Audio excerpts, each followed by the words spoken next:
Welcome, everybody, to another episode of This Week in Wrestling. Hi, I am Scals. I am joined by Cam. How's it going tonight? Hey, what's going on, man? Once again, back for another week in pro wrestling. Yeah, man, it's going great. We got a lot to go over, so yeah, excited for the show tonight. Man, SmackDown was actually pretty decent. There was some good parts in it. Some other stuff, not so much. But I feel like that was a lot of the shows this week. There was a lot of hit and miss. I agree with that. I think SmackDown tonight was not one of their best or better shows, and it kind of seems like we're kind of slowing down, especially from I guess the high from last week. So it seems like things are kind of settling out right now. Well, we'll definitely have to see what they bring us next week. But yeah, it was hit or miss for some of these shows, definitely. So yeah, SmackDown was okay. Obviously, the focal point once again was the Bloodline thing with Sami Zayn, the Usos, and Kevin Owens. So yeah, not a bad show. No, I mean, it was a great opening segment between Cody, Sammy, and Kevin. I thought it was more serious than it was anything else, and I felt that was something that was almost missing in this quest to get Kevin to trust Sammy again. Right.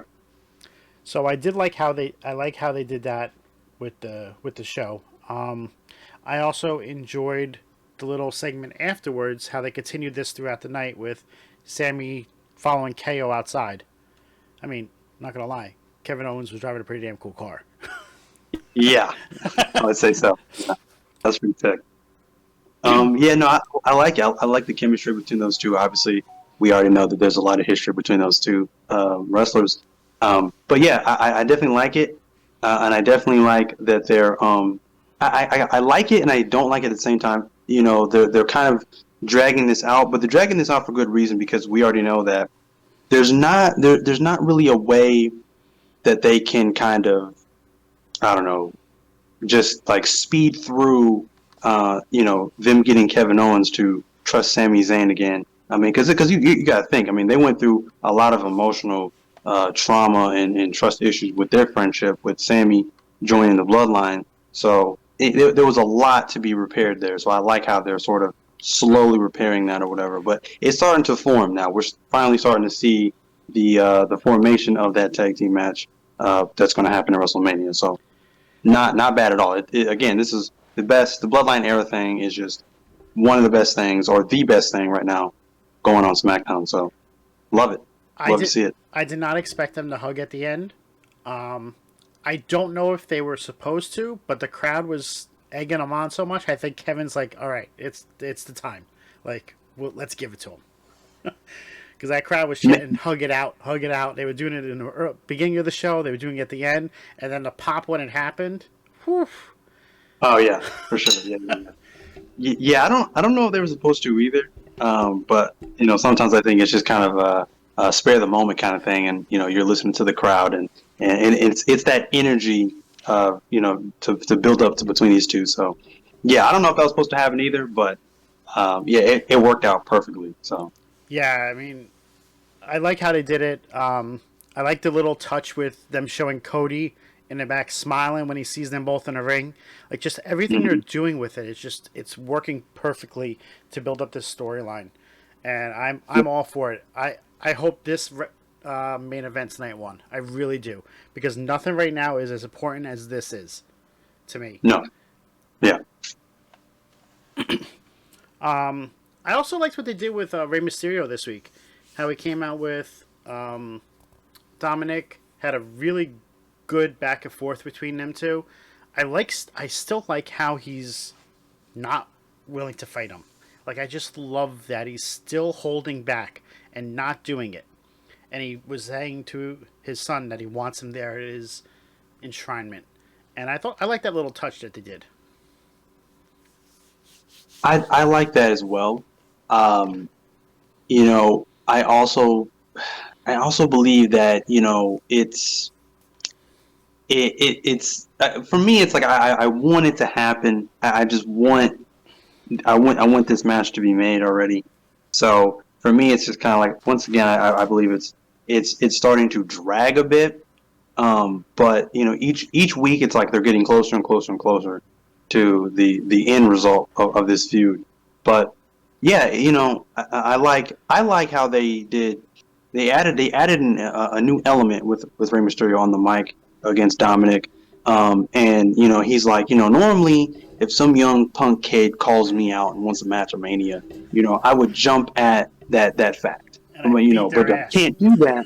But I can't do that because you're my son, yada yada. So I definitely like that element because, like I said, again, it's like it's like an inner battle with Rey Mysterio right now. Right now, he's battling between. He's like I kind of want this match, because he's been egging me on for how many months, how many weeks now. Mm-hmm. So, but at the same time, it's like I don't want to because that's my son, So it's this inner conflict or whatever. But yeah, it's definitely an interesting element to this feud. And then the other thing with how they added LA Knight into it this week, I like that little touch. Ray's in the back signing autographs, getting them prepared so they could do that. And LA Knight's like, well, if you're not gonna fight him, I'm gonna fight him because I need my WrestleMania moment. Like, and then Ray just like sucker punched him, and man, Yeah, LA Knight sold it. Like it was great. yeah, absolutely. LA Knight deserves whatever he gets in the future. Like he is a star. He's a superstar. Like ready made, ready to go. I cannot wait to see him hold a title. I think he deserves it. I don't like the fact that he's been losing a lot. Like he should not have lost to Xavier Woods tonight. Xavier Exactly. Woods Yeah. does not need any wins. Like I'm sorry. No. Nothing is going to happen with Xavier Woods. Both of his partners are out. So I don't even know what they could do with him. So Right. the loss would not have hurt him. Right.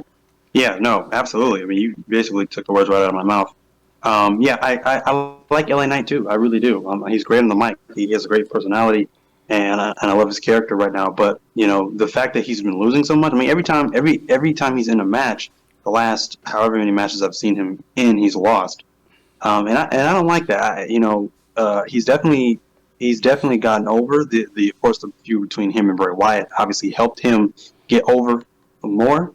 And then from there, it's just kind of like he's just been on a string of losses, a losing streak.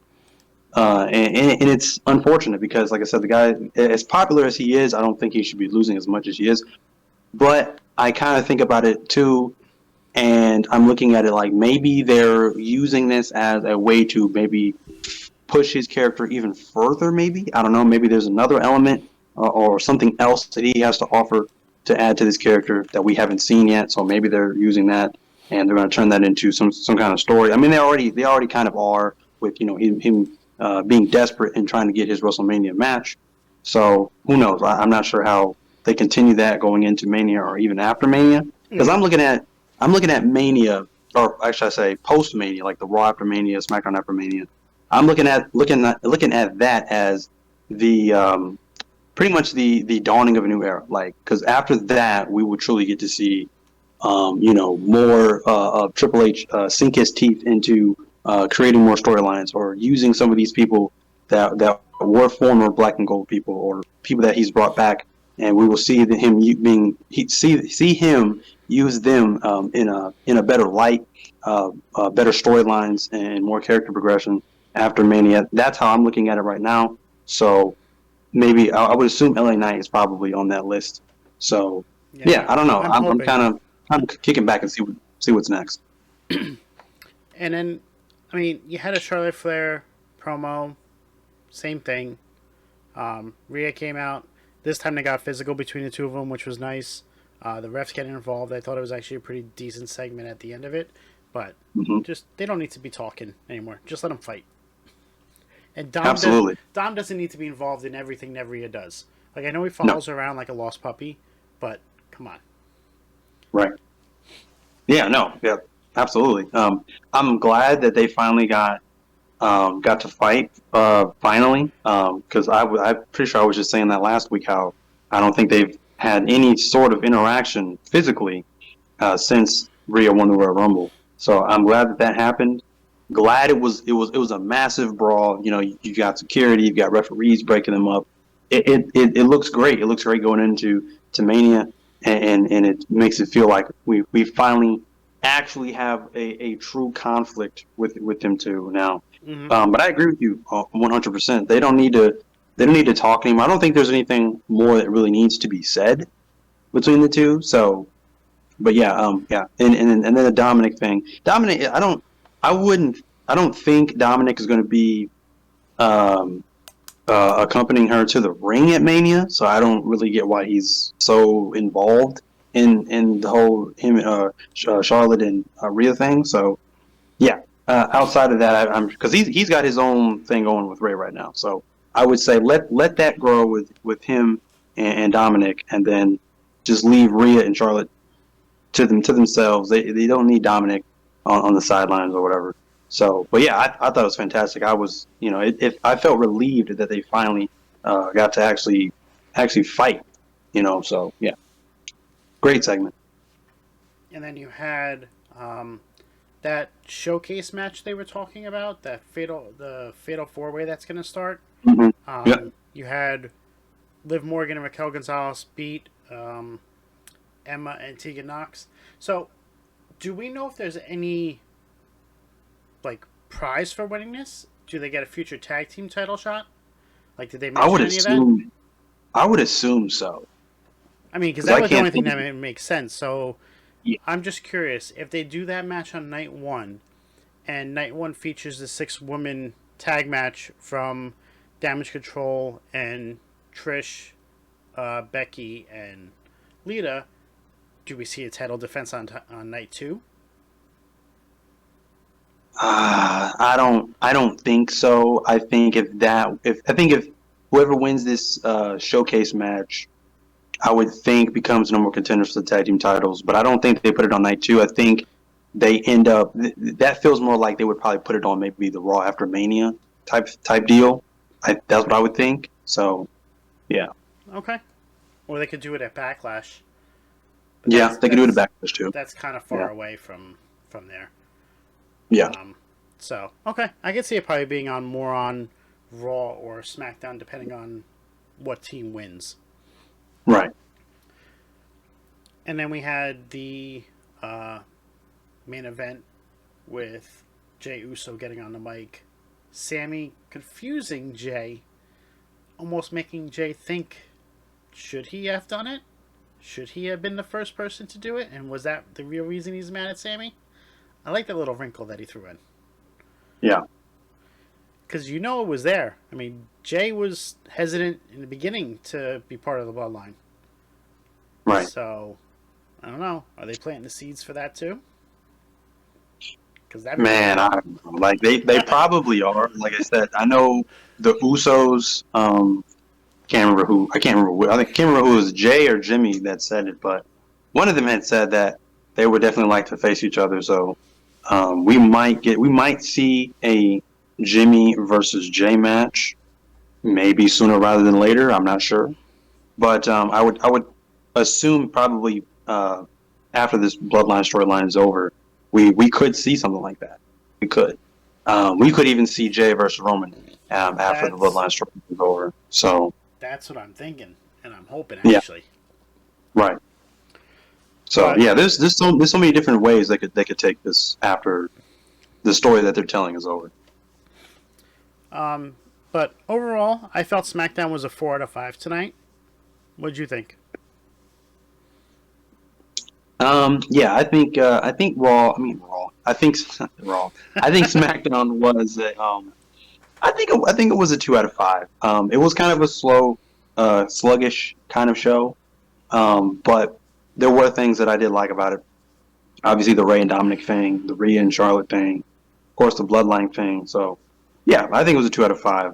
But I Yeah, definitely want to see them pick it back up come next week. So, but yeah, not a bad SmackDown. the IC number one contendership match. I mean, that was a banger. Oh yeah, absolutely. So, all right.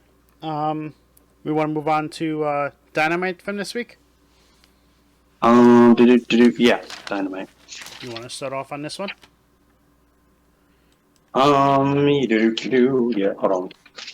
Got my notes all mixed up. Here we go. Okay, so I see.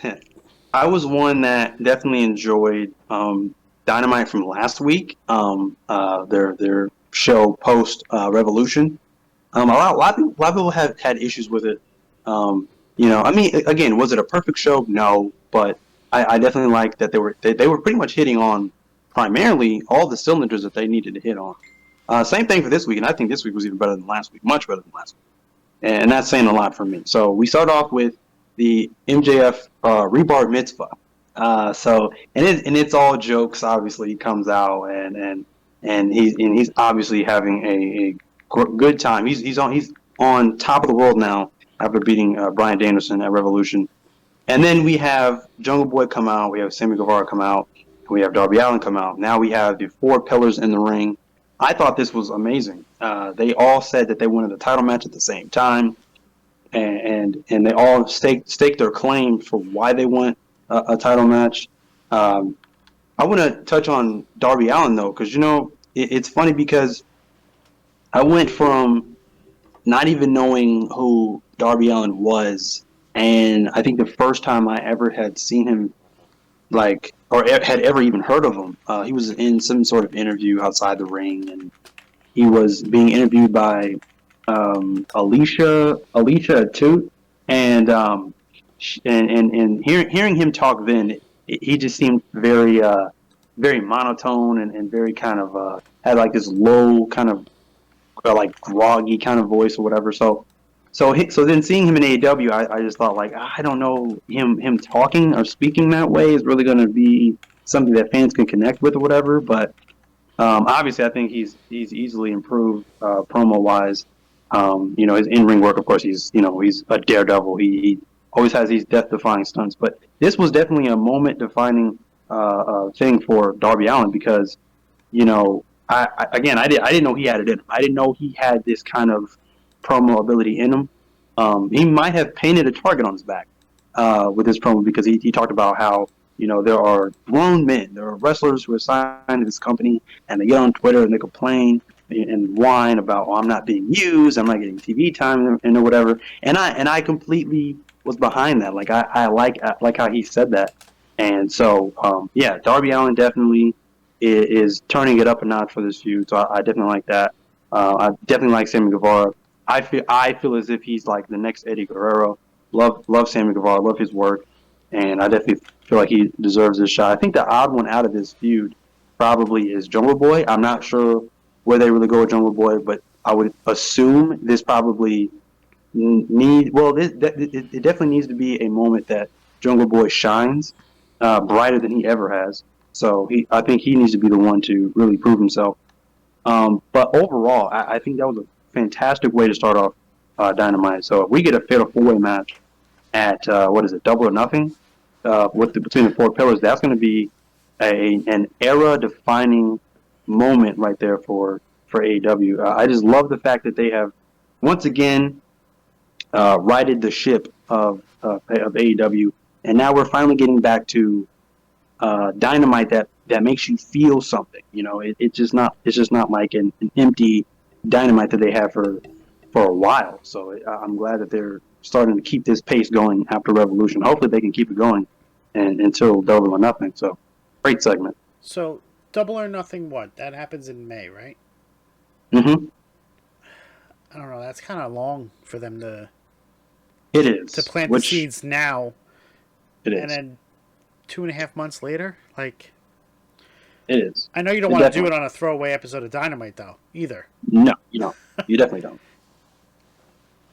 But, I mean, I enjoyed it. I liked...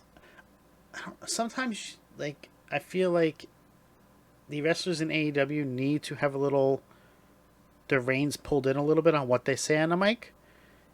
Because they usually say what they want and not realize what they're saying until it's too late. Sometimes they say a little too much, and not everybody wants to hear what happens behind the closed doors, Right. So, overall, I thought it was a really good segment, though. Did you see MJF, though, when he took off the hat? Yeah, that was crazy. Was that makeup, or was that actually what happened from the match 10 days prior? I'm thinking it might be the effects from that match. I'm not sure how that happened, but yeah, that was very scary. Yeah, that didn't look good at all. No, not at all, not at all. But all right, moving on. We want to talk about the trios match that was next. Yeah, we can do that.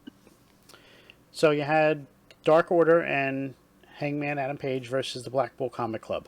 I like the Combat Club's entrance and their little track jackets and everything. They seem to be on the same page for a change. Yeah, they definitely do. And it was something that was needed because I felt like they were losing momentum after Regal left and with Brian being out right now. Yeah, yeah, I definitely like that. I like their presentation. I'm loving their heel turn. I think this is exactly what they needed to have new life within that trio right now. And like I said again, I feel like if when Brian Danielson comes back, I think there's going to be an internal conflict with that. So because he's going to be on his babyface run, if you will, and then the rest of Blackpool Combat Club are going to try to get him to join the fold or whatever. So I think it's going to be an internal conflict right there. But I love seeing it. I definitely like seeing Stu Grayson back. Obviously, I haven't seen Stu Grayson in a while since he left the company, and he was all over the place. He definitely carried this match, obviously, and he was all over the place. I mean, he's out, he's diving outside the ring, he's back inside the ring, he's hitting drop kicks. I mean, dude was all over the place. He's definitely a guy I feel like Tony obviously dropped the ball with. I think he could have had a singles run, even if it wasn't very long. I think he could have had a singles run. I think Stu Grayson was probably the heart of Dark Order. Once he left, that was kind of like a really big blow to Dark Order. So fantastic match. Stu Grayson obviously carried. That was an amazing match. And now once again, he is all elite. They re-signed him to another deal. Yes, good. So Love to hear it. for him to leave and then come back and get re-signed, kind of says that they realized what they were missing when they let him go to begin with. Exactly. Absolutely. So yeah, I mean, I enjoyed this match. I liked what they were doing with the setup of the Dark Order. Like, there's so many close pinfalls. You felt like they were going to win, and then obviously they don't. But it's that where they're so close, but they can't make it over the edge together. And it's like, does Hangman stay with them? Does he go? So it's like, it's still like that wishy-washy of what's going on, at least to me. Right. Yeah, I think he stays with them for a little longer, just for the sake of the storyline. Because I think what they're doing now, instead of it being Hangman and Moxley now, it's kind of more him with the Dark Order versus Blackpool Combat Club. Mm-hmm. So, and if I had to guess, it's more of a story of, because you've heard Hangman how he said he thinks he's done with Moxley or whatever. I think it's kind of, this is almost as if like Moxley's saying, no, you're not done until I say you're done, type of thing. So that's why I think we got the Blackpool Combat Club heel turn. Now you have the element of the elite there as well. So I'm not sure where that goes. So yeah, there's a lot of moving parts with Hangman, the elite, Dark Order. So yeah, it's a lot to follow. So that was great at the end. Yeah, But yeah, Fantastic. Except AEW fucked up. They cut the camera too soon. You didn't really see Hangman turn around and look at him. Like, you saw him as he started to, and then it cut off. It's like, dude, you just need to stay 2 more seconds. Like, yeah. Like, how do you do that? Like, you've been building this up since the Elite tried to get him back like a year ago. Like, you've been building this up for at least 18 months. And then you cut away before we can actually see anything happen? Come on. And trust me, I don't like AEW with a lot of things that they do. Like, this is one thing that I was excited for, and you kind of took it away from me being able to witness it. Right. Sorry. Oh no, you're good. I think, I mean, obviously, I understand where you're coming from, but like, you had the trios match, and I think they pushed that because of course they needed more time for that or whatever. So they already kind of ran over as well. I don't think anything was going to happen. It was probably just going to be just kind of them staring at each other and then leaving the ring. Right, but I wanted But that. but I honestly think that it's the ultimate cliffhanger because you look at it, Hangman starts to turn, and then it's like, and then they cut it, and then it's just like no. So, but hey, that I think that's what pulls you back in the But next that week. would 'Cause that now would only work is if they started the show the exact same way next week. Like all four of them are in yeah, the ring, and like that's how they should start the show. Like then it would work. If they don't mention any of that until the end of the show, it's like, all right, well, what the hell? yeah. If they don't do it till the end of the show, then it was pretty much a waste. Right. I agree with that. Yeah, and I mean, I enjoyed both trios matches, especially the main event. Main event was, oh my god, it was so good. Yeah, it was so good. But there's stuff we have to get to before that. I mean, we had Jade Cargill wrestle, Oh blah god. blah. The only good thing that came out of that was Tyra Valkyrie showed up, which if she doesn't beat her, it's a waste. Complete way. Like Complete. you're bringing in one of the best wrestlers, best women wrestlers out there that's been with all the companies. And if she Mm-hmm. doesn't beat Jade, you just wasted her return. I mean, that's typically what they do anyway. He knows how to have somebody show up and then doesn't know what to do with them after. Case in point, Wardlow, winning, then losing, and still doesn't know what to do with them. So it would not surprise me if they did have her lose.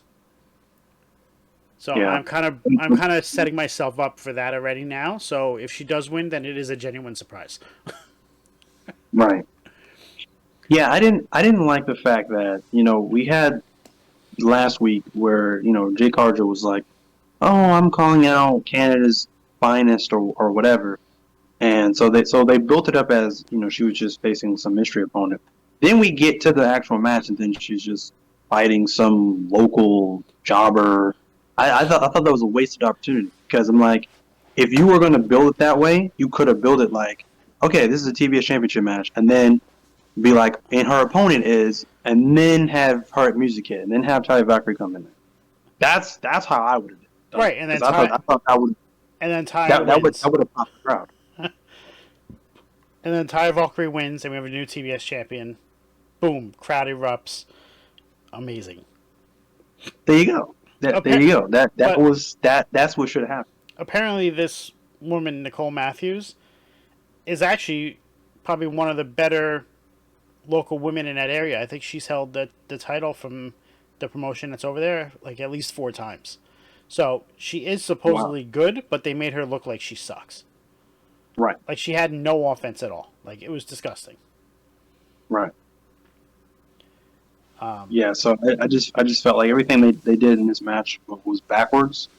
Because then because like I said, then you get Jade Cargill to get on the mic and be like, "Oh, is that it? Is that everybody?" And then you have Ty Valkyrie come out, and she still got a pop, obviously, but I just felt like I don't the significance behind her coming in AEW just kind of there was no bite behind it because you had her come after the fact. Like Mm-hmm. I just thought that was kind of backwards to me. So I don't know much about Ty Valkyrie. I've seen her wrestle probably a handful of times. I know her reputation. I know how good she is. So I definitely want to see Jay Cargill and Ty Valkyrie. Ty Valkyrie. I mean, she's pretty much the last line of defense. I would say because I don't really see if Jay Cargill beats Ty Valkyrie, I don't see who else is left. I really don't. So You they want obviously need to make right. They need to make the right decision here, and have Ty Valkyrie beat Jay Cargill. the only So ones that would be left would be Britt Baker, Jamie Hayter, Soraya, Chris Statlander, Thunder Rosa, When like those people, like the top tier of their division would be the only one that's left, and you don't want them going for that belt no, because then it just diminishes everything they've done with the other belt, and that's not right. yeah,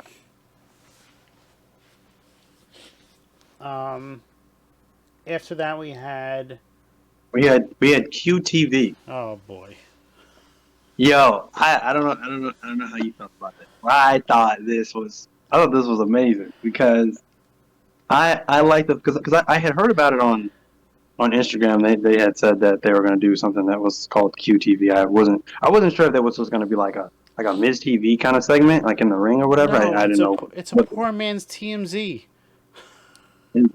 I loved it because number one, you get more of how can I put this?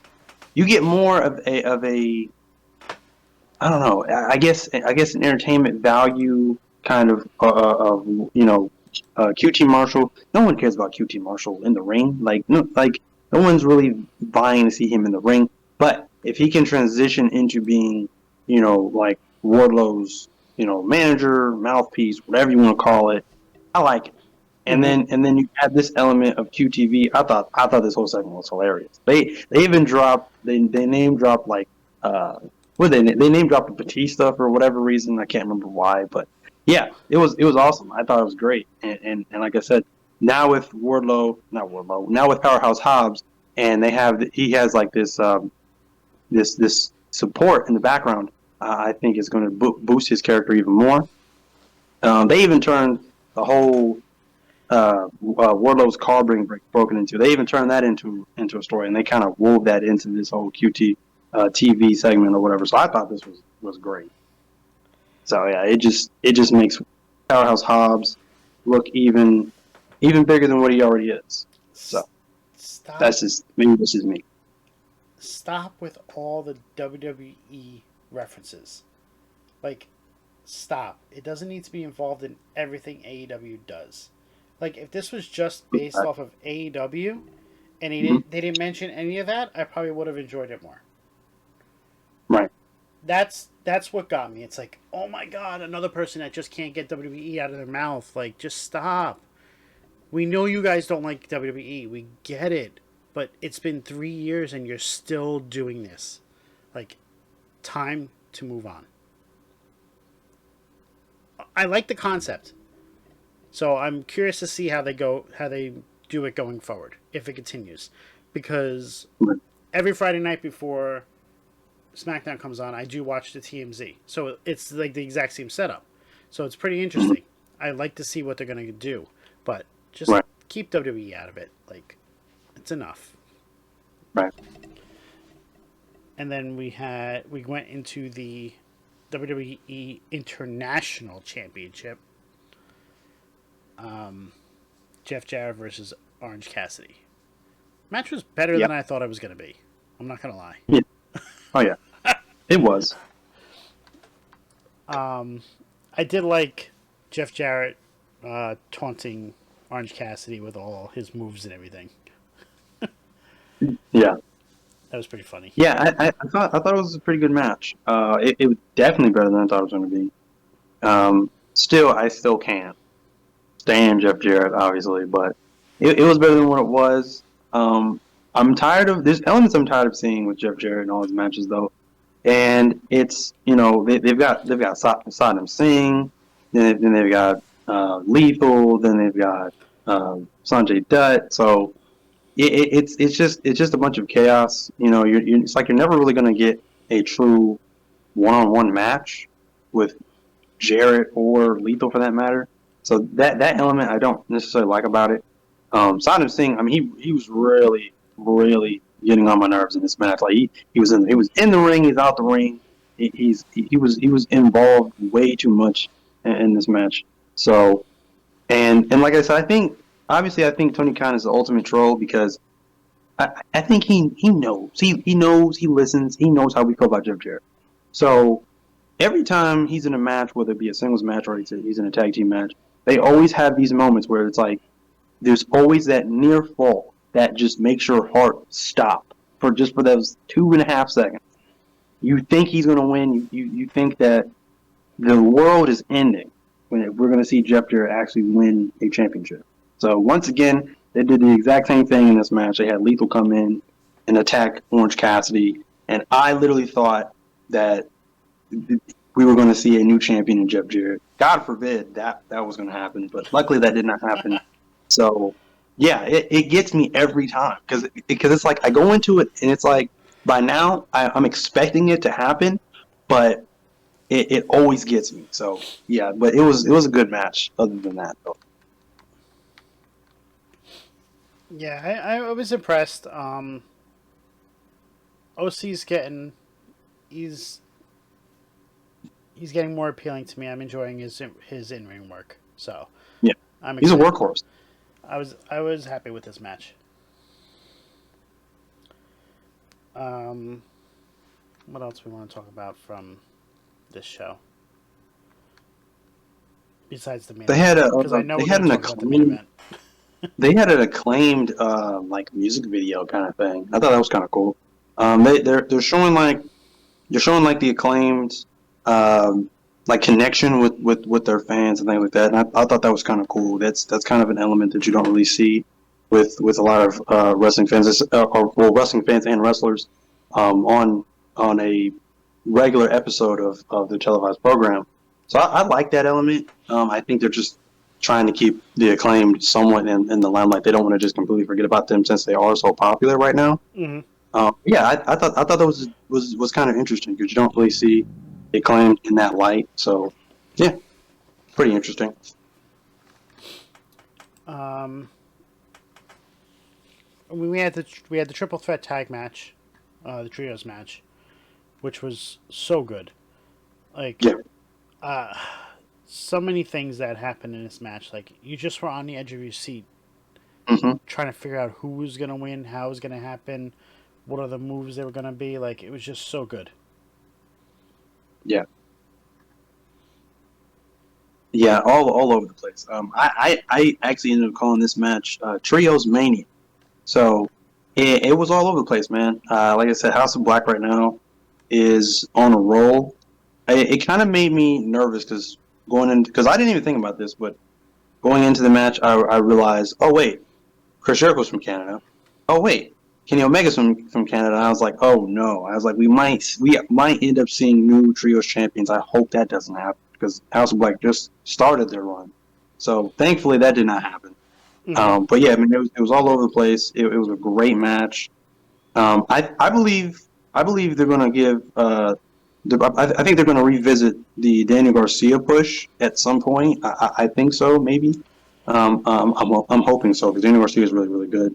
I loved seeing the fact that we saw the two hometown heroes in Kenny Omega and Jericho. We saw them working together, and they're on opposite trios teams. So we saw them working together. We saw them fight each other. So and a lot of people are saying that they want Jericho and Kenny Omega 3. So I'm all for it. I was Those two gonna, have great chemistry. I was gonna say, didn't we see that match before though? Like, wasn't there? Yeah, they fought twice before.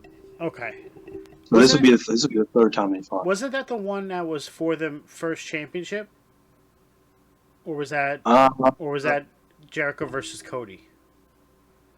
that was Jericho versus Cody.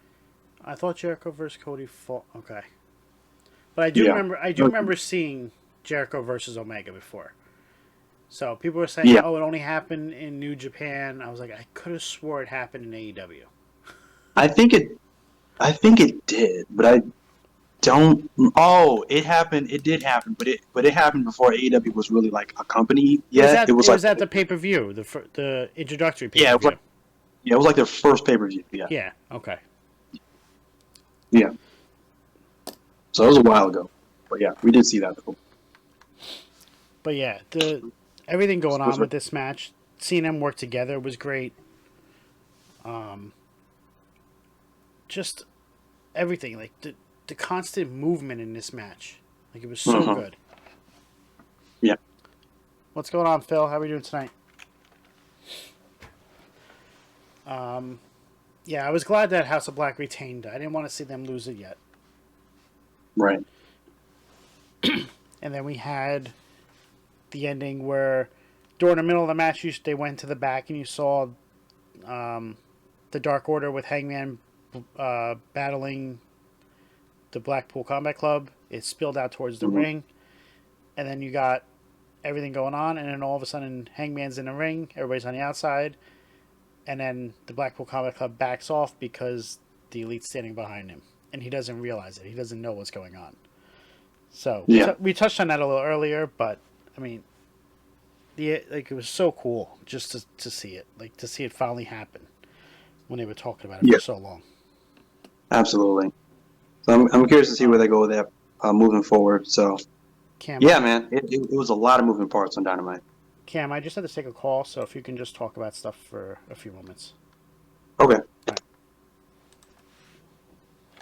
But it was a great Dynamite. Hello. I'm curious to see how how Hangman is able to get back in. I'm assuming he's going to be back in the fold with the Elite. So but it was a pretty good. It was a pretty good Dynamite. I'm going to move on to NXT. So NXT this week was okay. I kind of feel like it kind of went the same way as. I forgot she got skates. That's right. It kind of went the same way as SmackDown did. SmackDown, right. SmackDown, like I said, SmackDown was okay. Again, it was kind of slow, kind of sluggish from the week before. Okay. But I thought it was okay. NXT. We finally saw, Gigi Dolan get her respects better. She has her own thing going now. She has her own entrance, and she's starting to really break away from the whole toxic attraction thing. So that's a good move on NXT's part. So I definitely think that there are big things to come for Gigi Dolan. So we saw her go against Kiana James, and I'm not really sure where they're really going with the whole NXT Women's Championship element or angle, but definitely see her going far. Kiana James, I think, has improved as well. So, and they're trying to. Not really sure where they're really going with that, but we'll definitely see where they go with it moving forward. We also saw we saw Roxanne Perez. We saw the storyline between Roxanne Perez go, and from the week before, she apparently she passed out or whatever after her match with Miko Satomura. Yeah, Miko Satomura. And I wasn't really sure where they were really going with that until this week. Now, this week it seems as if they're going to strip her of the title, and then they're going to have some sort of ladder match, a ladder match for the vacant championship. I don't think that's the move, but who knows? I could be wrong. Maybe this is all just some sort of misdirection, and they're making us think that, but then they're going to do something else. I'm not quite sure, but I think it's definitely the wrong move to just strip her of the title, if you ask me. Yeah, I don't think they're actually going to strip her. I think that's going to be the idea, is that they created these. They're going to create a ladder match to determine, but I think it's actually going to be. I think she's going to be involved in the match as Stand and Deliver. I think she'll be cleared in time for it. Because they're just making qualifying matches to be involved in a ladder match. So, I think she'll be back in time for that and be a part of the ladder match. And then it'll just have an amazing match with everybody that's involved. Yeah, I'm hoping that's the element right now, because Roxanne Perez is doing her best stuff right now as NXT Women's Champion. So hopefully they continue that at Stand and Deliver. But no, we started off with Johnny Gargano, and he cuts a promo on Grayson Waller, and then that promo actually got cut short because then they had come to Johnny during that promo, and they showed a live feed of Grayson Waller at Johnny Gargano's house. So that feud is obviously amping up towards Stand and Deliver. So I like it. I like the element. Towards the end of the show, obviously we saw them actually fighting like in the front lawn of Johnny Gargano's house. So I thought that was pretty funny. It honestly gives me flashbacks to when we saw like Triple H and Randy Orton fighting in at his house. So Wasn't that it's when nice element. Triple H threw Randy Orton through the window? Yeah, Through that bay yeah. window? Yeah. Yep. Yeah. So it's a good element, you know. And then of course you had Candace out there too, and so yeah, it's a good element. I like it. It's putting more fuel to the fire into this feud. So I like it. It definitely makes not Gargano, but it definitely makes Grayson Waller look like even more of a bad guy, even more the villain of NXT right now. So yeah, man, it's interesting, and I like it because it keeps Waller in the on the spotlight because I wasn't really sure where they were going to go with him after he lost to Braun Breaker at the previous pay per view. So I like it, and I'm curious to see where this goes. That match is going to be phenomenal. Obviously, I never doubt Johnny Gargano and his ability to put on just banger matches. So yeah, Yeah, Gargano is Gargano. Like, he never yeah, puts on a bad match in NXT. Like, he is NXT. Like, he's going to be so good to be back there. I'm excited to see what happens with this match. absolutely. What else did you touch base on with NXT? Um, I touched base a little bit on Gigi Dolan. Obviously, I talked about. I talked a little bit about Kiana James and that whole angle that they're going with there. I talked about Roxanne Perez. Just talked about Waller. I didn't mention yet. There was a match between Pretty Deadly and Gallus for the NXT championships. I still think that Gallus is. I think they are transitional champions right now because I don't know I don't know where they go from here. Um, it was an okay match. There's nothing too spectacular that happened in that match. But I think Pretty Deadly right now. I think their run is over. I don't think they're winning back the tag team titles at least for right now. Right now, Gallus are holding the titles until someone else potentially beats them. Maybe they get a match at Stand and Deliver. I'm not sure, but yeah, right now I think they're transitional champions for someone bigger. So we'll see where that goes as well. You think they potentially get the call up after? Gallus or Pretty Deadly? Gallus. Gallus probably so. They've been within the NXT developmental system for a while now, so I definitely think they'll probably get called up. They'll definitely get called up before Pretty Deadly does. So yeah. And then you had the entire Wesley thing with the backstage brawl, everybody spilling out and everything because of his Mm-hmm. open challenge. And then we saw Shawn Michaels talk to Wesley through the NXT Anonymous. I don't know if that was on the show or if that was on Twitter afterwards.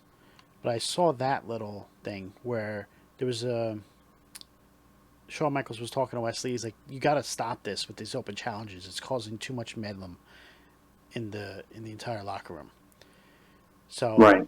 they worked out that there would be a match for Stand and Stand and deliver. Deliver, a Fatal 5-Way. Yep. So I Yeah, thought that was pretty they're interesting. having. I believe they're having qualifying matches for that Fatal Five Way I don't know for if Stand and there's Deliver. qualifying matches or if Sean said that Wesley could pick his opponents, Um. which actually makes it interesting. That if he actually, Right. yeah, it says what? Oh, Lee picks all his four opponents. So I'm curious as to who he's going to pick. Right. That is interesting. That's just very different for them to do. it's weird. I don't know. I mean, it's kind of like I just wish they would have more of a story for Wesley in the North American Championship right now. So it's kind of almost being put to the side right now. I feel like their main focus right now is the NXT Championship with Braun Breaker and Carmelo Hayes right now. So I think they're just kind of just trying to throw as many people at that championship right now as they can throw at because there's really nobody that can really challenge him right now. I don't think that. Well, probably outside of. I mean, I don't know, maybe a few names, but maybe like Axiom or something like that they could throw in there to make it new, make it interesting. But I definitely think it'll be a good match. Fatal five way, he picks the opponents, so yeah, it's definitely going to be a match to look out for Stand and Deliver. It could be one of the sleepers on the card. It could be one of the matches of the night. Oh, absolutely. I love NXT how they only have like 5 or 6 matches on the card because then you know everything's going to be great. Yeah, absolutely. Um, Anything else that really happened on this show? Uh, Not besides one other thing I'd like to touch on, and that was these women's tag team qualifier, and so we had Alba Fire, Nyla Dawn, and then we had two other tags. I can't remember who else was in that match, but Tatum Paxley, Ivy Nile, And and Katana Chance and Kaden Carter. yep. And I didn't like the fact that, like I said, once again, they're going back to the well too many times. So we had Jaden Paxley turn on Ivy Nile, and it's just like I looked at that and I'm just like, oh wow, yeah, another tag team breakup. Just what the tag team division needs. So I think they've done it too many times. They had Zoe turn on Nikita. We've had Toxic Attraction breakup now. We've seen it too many times. So it's just kind of like annoying that they keep breaking up tag teams. And I don't feel like there's room for a heel Tatum Paxley right now. They've got enough tag team breakups and these singles wrestlers coming out of that being healed. So I don't really like that element. The only thing I can take out of that match that I thought was great, obviously, was Isla Dawn and Alba Fire winning that match. I definitely would like to see them as tag team champions. A lot of people were kind of scratching their heads as to why they were teaming up because they were feuding at first, and I think it's kind of just an element of if you can't beat them, join them. Or maybe it's kind of an element where Isla Dawn and this whole dark kind of witchy gimmick that she has. Maybe she's just completely just brainwashed Alba Fire, and so she's got her on her side now. But I didn't like them. I like them two together. I think they make a great tag team. So it would be an interesting tag team match at NXT Stand and Deliver. So, but other than that, I think that's about it for NXT. All right. So overall for NXT, what was your rating? I'm gonna give this a 3.2 out of 5. I'm going to give it a 3.5 out of 5. So let's move on to Monday Night Raw. Raw was actually a pretty decent show for me. There was a bunch of ups, bunch of downs, surprising people on it. You had a lot of people from NXT on it, with not from NXT, from SmackDown on it, which I was very surprised about. Mm-hmm. But the opening promo between Edge and Finn Balor just got me hyped for this match at WrestleMania. Absolutely. They announced what we knew what it was going to be all along, a Hell in a Cell match. But they added a little wrinkle that they have you thinking that we might see the Demon. Yeah. And I was happy for that because if the Demon's coming back, we might have Brood Edge on the other side. And the two of them clashing together, that's going to be a great match. Absolutely. And now we also have this match inside of Hell in a Cell as well. Mm-hmm. So I think it's going to be a good match. Once again, this is probably going to be Edge's last WrestleMania, so Obviously, I think he wants to make this one of his best Mania matches or one of his best last big matches. Getting Brood Edge back for this, I'm all for, especially Demon Finn Balor. We haven't seen the Demon in a while. So, and I think that's probably one of the most talked about things right now is do we see the Demon come back? Is the Demon coming back? So, seeing the Demon come back, especially I would say this is probably going to be probably, if it's even possible, a darker version of the Demon now that he is a heel. So that'll be interesting to see. I'm curious to see, what kind of element or what kind of design he goes with when he is the Demon. So that'll be pretty cool.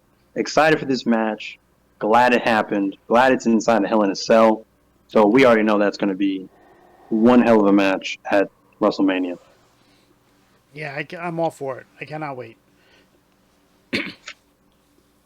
Then we had another matchup between Judgment Day, Gargano, and Loomis. That was okay. Just pretty much a time filler for me. Judgment Day won again, so keeping the momentum going on. Then we had MVP, Omos, and Lesnar get into the ring. And I quite enjoyed this segment, actually. Like, I really thought Omos was going to hit Lesnar at first, but then he extended his hand. And I was like, that hand is like 2 times the size of my head. It's like, did you see the size of it? Like, it's ridiculous. Yeah. Yeah. His hand is like twice the size of a frying pan. It's like the size of the mallet that Bray Wyatt used for the Firefly Funhouse 2 years ago. Yeah. He's a mountain of a man. And then it's kind of, it's kind of awkward almost seeing the two of them in the ring. It's not often that you see somebody. I mean, unless it's like, I don't know, Big Show or Kane or something like that. It's not often that you see somebody that's bigger than Brock Lesnar. So seeing Brock Lesnar being towered over like that is scary in itself. Who knows, man? I'm not really looking forward to this match at WrestleMania. This could be probably the worst match on Mania, but who knows? Maybe they could end up shocking everybody, and it could be more of a salvageable match than what we're thinking. So anything's possible. I think it's going to surprise a lot of people, and I think if Lesnar gets Omos up in an F5. The crowd is going to go nuts. Yeah. Yeah. After that, we had LA Knight versus Cody Rhodes, which actually was a good match because you have 2 great workers in the ring. So you're really not expecting much less than that. Except LA Knight loses again, so. Well, you're not going to have Cody Rhodes lose, so he was put a tough. No, you're not. You're definitely not. Though. that one was understandable because you're putting him up against Cody, so you're not going to have Cody lose. But on Friday night SmackDown, you could have had him beat Woods, like it would have. Right. But maybe that's the storyline right now of. That's what I'm thinking. LA Knight's losing. He's like, what the hell am I going to do? I need to break this streak. I need to get to WrestleMania. Like, how can I do this? So, I mean, they did something similar for Seth last year, I believe. So, right, yeah. So, I mean, it's something that I could definitely see happening. Cody had a little promo in the ring afterwards, talking about his personal stuff like he always does. Talk about Kevin Owens, and just starting to try and build and bridge that relationship between Kevin and Sami. And as we spoke about earlier, carried over onto Friday and worked out. Then they recapped what happened last week with Seth Rollins. Seth Rollins does a little interview in the ring, and then they announced that Impulsive is going to be live on Raw next week. Which actually I'm kind of interested in seeing how that's going to work. I mean, I don't know. Anything can work, I guess. That's definitely interesting. I definitely have to tune in for that. I'm curious to see how that plays out. We already know that's probably going to just dissolve into chaos. I'm sure because Seth Rollins is probably going to interrupt that. But yeah, who knows, man? That I think that's an interesting element. I'm surprised we haven't seen it sooner. As long as Logan Paul has been with the company thus far, so it's pretty much the best of both worlds. We're getting Impulsive, and then we're getting WWE kind of intertwined right there. So that's definitely intriguing to tune into to Raw next week. Let's see what else we had. You had Kevin Owens backstage talking about how he's turned down Sami's help. He doesn't need it, doesn't want it. Says that Cody Rhodes can help Sami if he wants. It's up to him. Owens is by himself. He's not doing anything.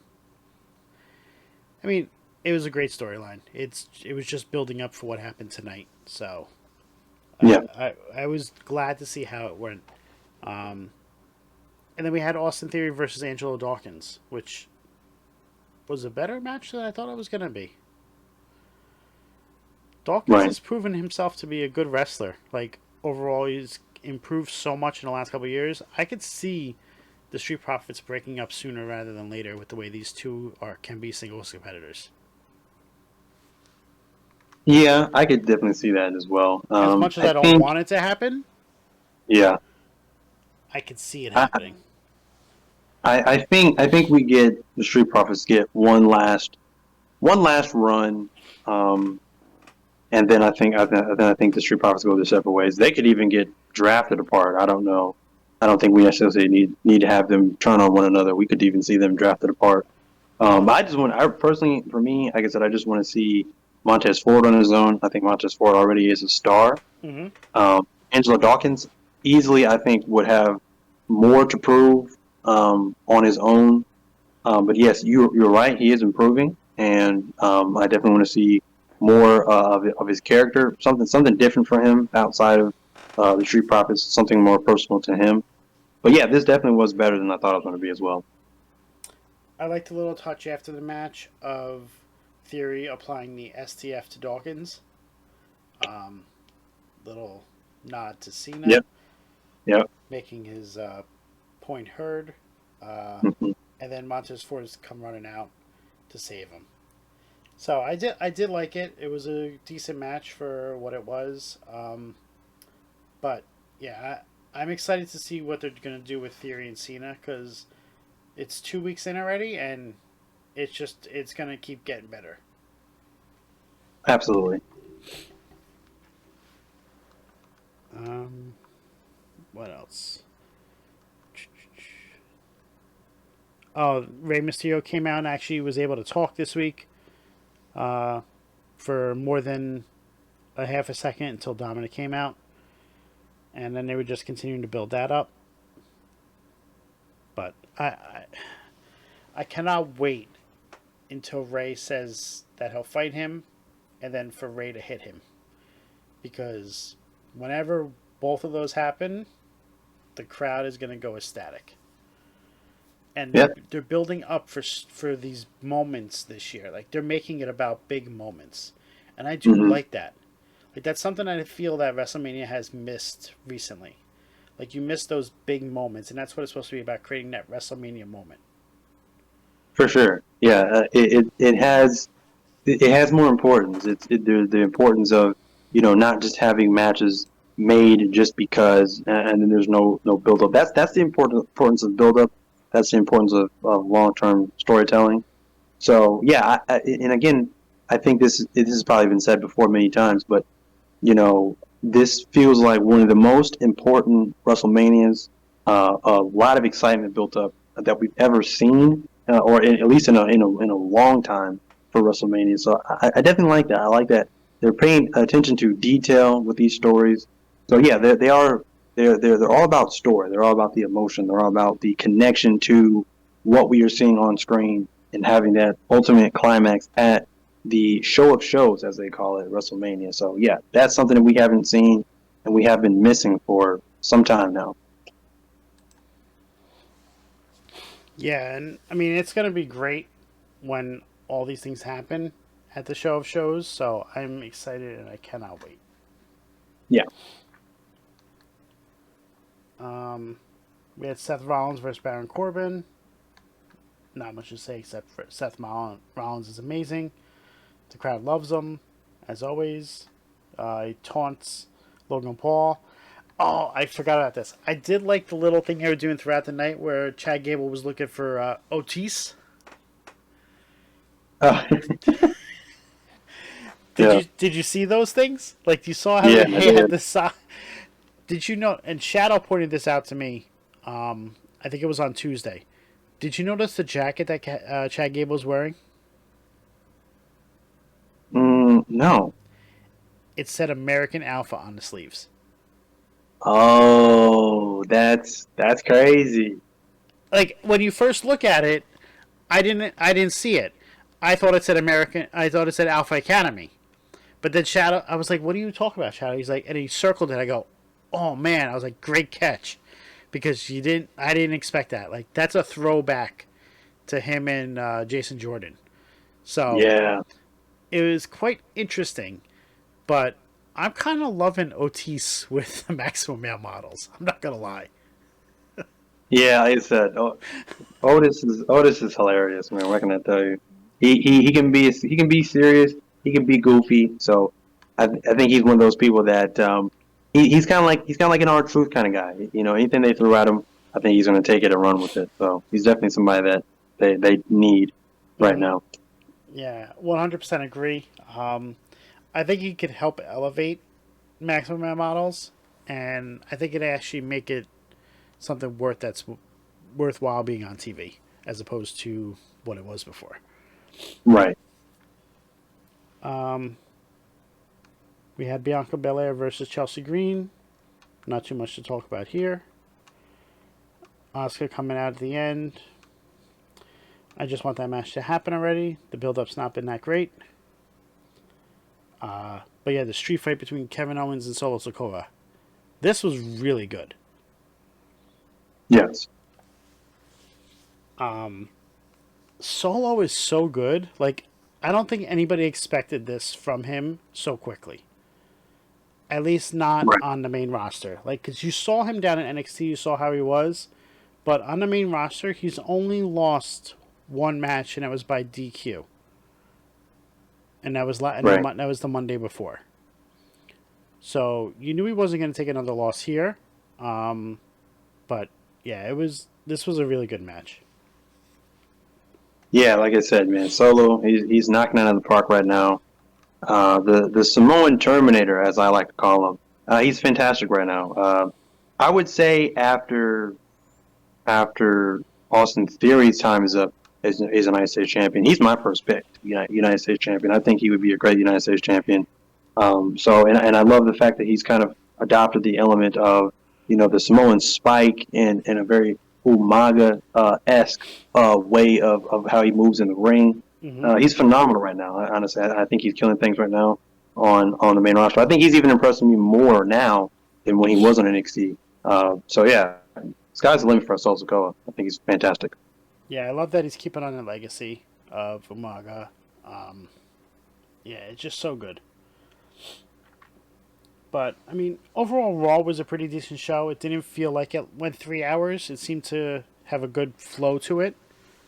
Whereas other weeks have dragged. This one did not seem to, for me, so much at least. Right. But overall, I thought Monday Night Raw was a 3 out of 5. Yeah, I did too.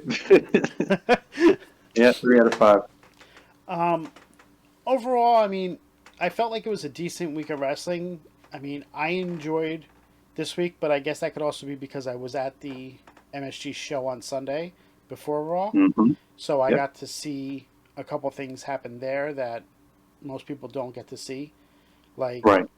they had a battle royal for an IC contendership, and inside the match, they Santos Escobar put Dominic on the ropes ready for a 619, and Ray hesitated, like he was set up to go do it, and then as like he stopped in the middle of doing it and just stood there, and then he got taken out by somebody. But it's like they're carrying it through the house shows, which I thought was amazing. Like they're still That's doing all the different things. I like that. That's commitment to the storyline right there. That Sami Zayn came out and attacked after the Solo Sikoa versus Cody Rhodes match. So like they were still doing that. Like they just everything was. It felt like it was another TV show for this week. Like it was an in between SmackDown and Raw. So I was happy. I mean, I got to meet. I took a picture with Otis. I took a picture with Liv Morgan, Mustafa Ali. So I had a really good time on Sunday. But yeah, it was such a good show for like a house show that to me it actually was almost better than Monday Night Raw. Wow. I mean, you had 4 championship matches. So, of course it's going to like the matches are going to mean something even though you pretty much know what's happening. Like cuz you're not expecting a title change at a house show. Even though they have happened Yeah. 3 times within the last like 8 years, and they've all happened at MSG. So that is the one place that I think it could happen, even though none did happen. But I got to see Seth Rollins versus Austin Theory in a cage match. I got to see the Battle Royale, which led to Ricochet versus Gunther, which was a really good match. You had Charlotte Flair versus Sonya Deville and Liv Morgan for a title, for the SmackDown title. So like it was a really good card. Hell yeah. Yeah, I have like there's a bunch of videos posted on our YouTube channel. I did a bunch of shorts from there. So if you want to see anything about it, I posted them on there. But like I don't know. I miss going to shows. I was glad that I bought tickets for this. I bought it at the last moment. Thanks to Shadow for pushing me to actually go. But yeah, I really want to be able to go to more shows, so I'm hoping they come back around here, and hopefully even AEW comes back in this area. For me, at least, I want to be able to see them. Oh yeah. I am looking forward to WrestleMania next year when it is in Philly, but that's still a year away. So. Yeah. Anything else you want to touch on from this week? I think that's about it. All right. So, Cam, where can we find you? You can find me on TikTok at Cam's Wrestling Corner.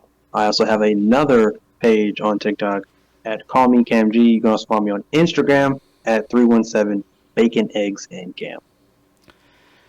You can find me on Off the Top Media on both Twitch and YouTube. We also have a TikTok and a Twitter page at Off the Top Media _, and then I have my personal TikTok and Twitter at Scouts24. I want to thank everybody for coming out tonight. I hope you had a great evening. We enjoyed talking about wrestling. We hope you enjoyed listening about it. Make sure to like and subscribe, and we'll talk to you again, guys, soon. Have a great evening. Thank you, guys.